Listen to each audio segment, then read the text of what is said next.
All right, I'm the Flat Rate Master, and today we're going to talk about the importance of writing a good story. What I mean by that is service notes. So on last week's live stream, somebody suggested how to do a proper write-up video.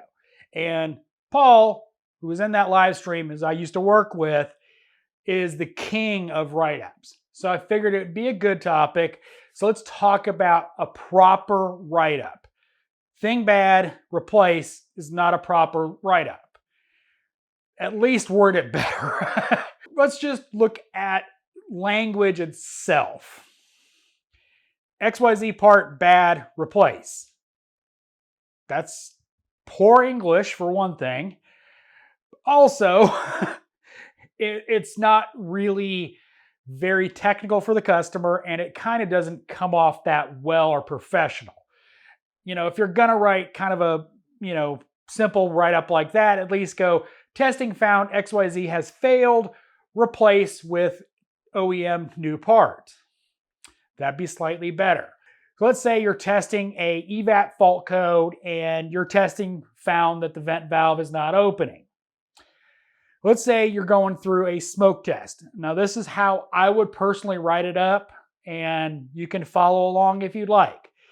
Testing found code XYZ, either large leak, small leak, whatever the code is you found.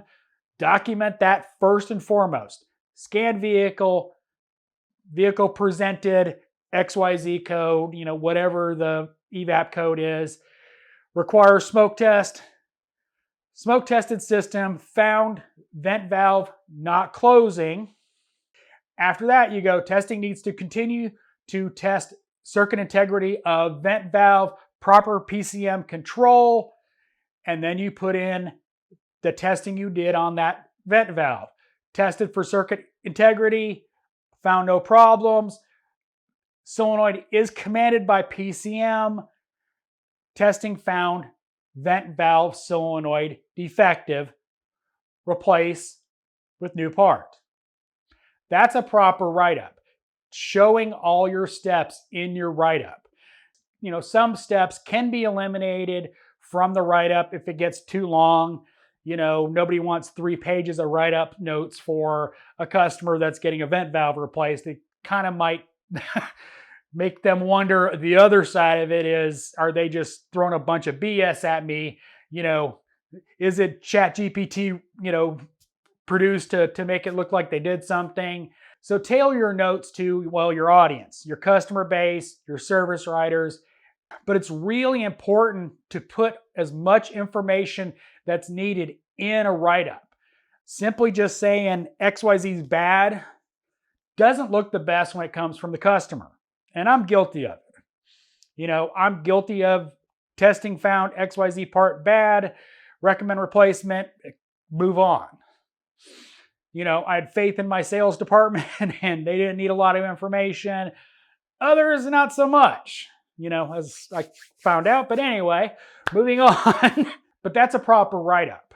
A proper write-up is doing all the testing and documenting the testing. Now, if you have DVIs, you obviously can take pictures. I know Super Mario likes to do screenshots of scan tool and scope stuff for the customer. I think that's excessive. Most customers aren't going to know what any of those squiggly lines mean. And let's be realistic, a lot of technicians don't either. So not probably necessary, but you can use a DVI as well to document, show. For me, when I'm testing a simple 2-wire vent valve, I use a Noid light, LED Noid light, stick it in there, actuate it with the scan tool, it lights up. I know I got power and ground to that solenoid. And if the solenoid wasn't working, I'm done. But it also is a good visual for the customer. So if you have DVI, that's kind of where you'd want to take pictures.